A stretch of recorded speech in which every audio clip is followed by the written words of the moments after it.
৪,০০০ কোটি টাকার সিনেমা। অনেকের মতো আমার মনের মধ্যেও একটা প্রশ্ন আছে যে এটা কি সত্যি কোনো বড় পর্দার সিনেমা? নাকি প্রচণ্ড VFX নির্ভর একটা প্রজেক্ট? আমরা কথা বলছি রামায়ণের অফিসিয়াল ট্রেলার নিয়ে, যেটা আজকে ভোর ৪:১৫ র সময় ড্রপ করা হয়েছে। আজ এই ট্রেলারটাকে নিয়ে কোনো হেট নয়, আবার অন্ধ প্রশংসাও নয়। ট্রেলারের ভালো এবং খারাপ দুটো দিক নিয়েই আলোচনা হবে এই ভিডিওতে। তাই এই ভিডিওটা শেষ পর্যন্ত দেখুন, কারণ এই ভিডিওটার শেষে গিয়ে আমি বলবো এই ট্রেলারের সবচাইতে শক্তিশালী দিক কোনটা আর সবচাইতে দুর্বল দিকটা কোনটা। তাহলে চলুন শুরু করা যাক রামায়ণের অফিসিয়াল ট্রেলারের রিভিউ। প্রথমেই কাস্টিং এবং অভিনয় নিয়ে কথা বলা যাক। প্রথমেই আসি রণবীর কাপুরের কথায়। রামের লুকে তাঁকে সত্যিই দারুণ মানিয়েছে। শান্ত, মার্জিত এবং রাজকীয় উপস্থিতি রয়েছে। তবে ট্রেলারে তার সংলাপ এবং বডি ল্যাঙ্গুয়েজ বেশ কিছুটা স্টিফ লেগেছে। আরও একটু আবেগ আর প্রাণ থাকলে এই চরিত্রটিকে আরও বেশি জীবন্ত বলে মনে হতো। এবার যদি আমরা সীতার কথায় আসি, সাই পল্লবী। সীতার চরিত্রে তাকে দেখতে বেশ ভালো লাগছে, কিন্তু সীতা হরণের মতো গুরুত্বপূর্ণ দৃশ্যে সেই ভয়, কষ্ট আর সংগ্রামের অনুভূতিগুলো ঠিকঠাক ফুটে ওঠেনি। এত টানা হেঁচড়া হবার পরেও তার লুক, তার মেকআপ কোনো রকম পরিবর্তন না হওয়ায় দৃশ্যগুলো বেশ কিছুটা কৃত্রিম বলে মনে হয়েছে। এইবার যদি আসি রাবণের কথায়, রকিং স্টার ইয়াশ। ইয়াশের কথা আলাদা করে বলতেই হবে। আমার মতে পুরো ট্রেলারে সবচাইতে শক্তিশালী উপস্থিতি যদি কারোর হয়ে থাকে, সেটা ইয়াশের। রাবণের লুক, স্ক্রিন প্রেজেন্স এবং ডায়ালগ ডেলিভারি সবকিছুই বেশ নজর কেড়েছে।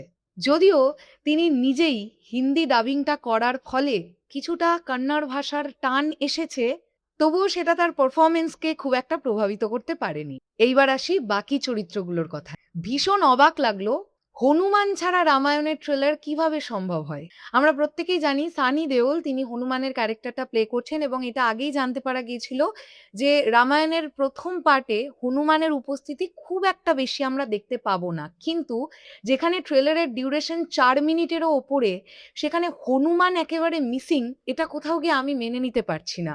তাই এটা ট্রেলারের প্রচণ্ড নেগেটিভ একটা দিক। রবি দুবেকে লক্ষণ হিসেবে দেখতে ভালো লেগেছে, তবে ট্রেলারে তাকে খুব একটা বেশি দেখানো হয়নি। তাই এখনই তার পারফরমেন্স কিরকম হবে না হবে সেটা বলা সম্ভব নয়। আর এবার যদি অরুণ গোভিলের কথা বলি, তিনি রাজা দশরথের চরিত্রে ট্রেলারে আসছেন। ডেফিনিটলি একটা নস্টালজিয়া আমাদের মধ্যে কাজ করে, কিন্তু কয়েকটা দৃশ্যে তার এক্সপ্রেশন, তার চলাফেরা বেশ স্টিফ এবং কৃত্রিম বলে মনে হয়েছে। এতক্ষণ তো অভিনয় নিয়ে কথা বললাম। এবার যে বিষয়টা নিয়ে সবচাইতে বেশি আলোচনা হচ্ছে সেটা হচ্ছে এই ট্রেলারের VFX। সত্যি বলতে কি এখানেই আমার সবচাইতে বেশি মিশ্র অনুভূতি হয়েছে। হ্যাঁ, আমি এটা মানছি সিনেমার স্কেল বিরাট বড়। প্রতিটি ফ্রেমকে গ্র্যান্ড স্কেলে দেখাবার চেষ্টা করা হয়েছে। আইম্যাক্সে নিশ্চয়ই এই দৃশ্যগুলো আরো অনেক বড় বলে মনে হবে এবং আমাদের দেখতে খুব ভালোও লাগবে। কিন্তু অনেক জায়গায় ব্যাকগ্রাউন্ড আর চরিত্রগুলো যেন ঠিকঠাকভাবে মিশে যেতে পারে না এবং এর ফলে কিছু দৃশ্যে মনে হয়েছে ব্যাকগ্রাউন্ড এবং চরিত্রগুলো আলাদা আলাদা লেয়ারে বসানো। এই ট্রেলারটিতে সবকিছু এত পরিষ্কার, চকচকে আর পলিশড যে অনেক সময় বাস্তবের অনুভূতির বদলে CGI এর অনুভূতি এসে গেছে। কোথাও কোথাও তো আবার এটাও মনে হয়েছে যে প্রচন্ড বড় বাজেটের কোনো টিভি সিরিয়াল দেখছি। অনেকেই 300 সিনেমাটার উদাহরণ দিচ্ছেন। কারণ আছে, সেই ছবিতে প্রচুর গ্রিন স্ক্রিনের ব্যবহার আমরা দেখতে পেয়েছিলাম। কিন্তু পুরো সিনেমাটার একটা আলাদা ভিজুয়াল স্টাইল ছিল। তাই সবকিছু খুব স্বাভাবিকভাবেই মিশে গিয়েছিল বলে মনে হয়। আর এখানে অর্থাৎ রামায়ণের ট্রেলারে কিছু দৃশ্যে সেই ন্যাচারাল ব্লেন্ডিং এর অভাব দেখা গেছে। আরেকটা বিষয় ট্রেলার দেখতে দেখতে বারবার চোখে পড়েছে, প্রতিটা চরিত্র যেন ভীষণভাবে পারফেক্ট। যুদ্ধ মানেই আমরা কি জানি? রক্ত, ধুলোবালি, ঘাম, একটা প্রচন্ড বড় রকমের সংগ্রাম। কিন্তু এই ট্রেলারে প্রায় প্রতিটা চরিত্রকেই এত নিখুঁতভাবে দেখানো হয়েছে যেন মনে হচ্ছে যুদ্ধের কোনো স্ট্রেস বা কোনো এফেক্ট তাদের মধ্যে পড়েইনি। না তাদের মেকআপে কোনো চেঞ্জেস এসছে, না তাদের গেটআপে কোনো চেঞ্জেস এসছে।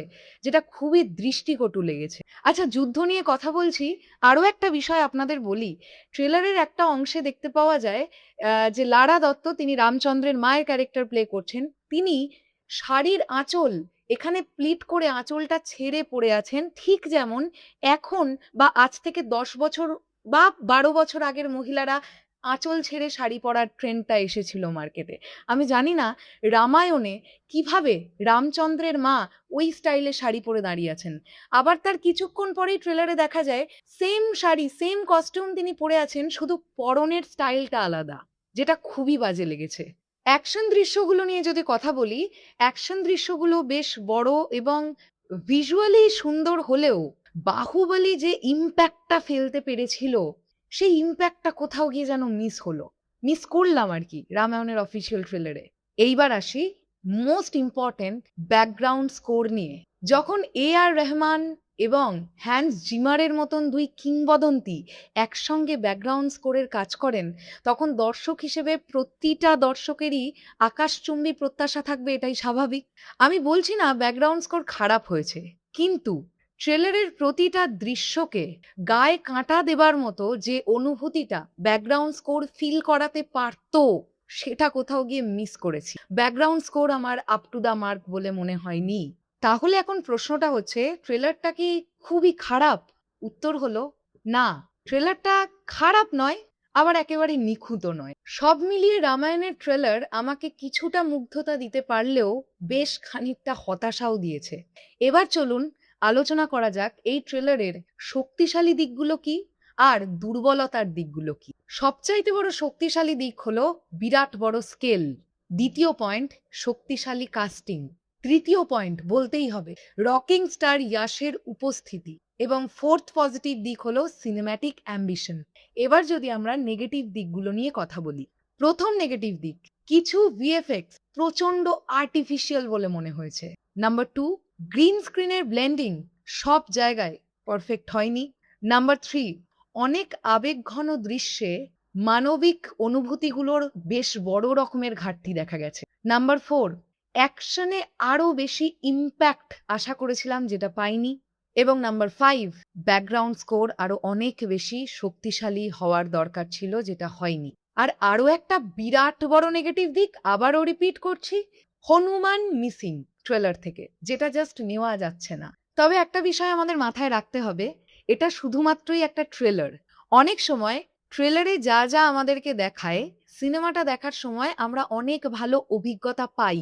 তাই এখনই এই ডিসিশনে আসা ঠিক হবে না যে সিনেমাটা ভালো হবে নাকি খারাপ হবে। তবে আমি এখনো এক্সপেকটেশন রাখছি, কারণ এটা নীতিশ তিওয়ারির গল্প।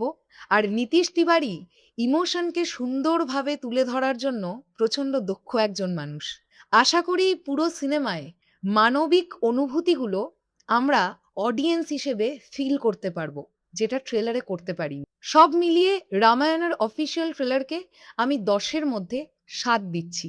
তার থেকে বেশি দিতে পারলাম না। 6.5 ও দেওয়া যায়। এবার চট করে জানিয়ে দিন রামায়ণের অফিসিয়াল ট্রেলার আপনাদের কাছে কেমন লেগেছে? এই ট্রেলারের সবচাইতে শক্তিশালী দিক আর সবচাইতে দুর্বলতম দিক কোনগুলো লেগেছে, সেটা অবশ্যই কমেন্ট সেকশনে জানাবেন। আর এরকম আরো নতুন নতুন প্রজেক্টের রিভিউ পেতে শরৎ মিউজিক বেঞ্চেস ইউটিউব চ্যানেলটি এক্ষুনি সাবস্ক্রাইব করে নিতে পারেন। তাহলে আমি পৌশালী এখন বিদায় নিলাম। আসছি আবার খুব শিগগিরই নতুন কোনো ভিডিও নিয়ে। টাটা!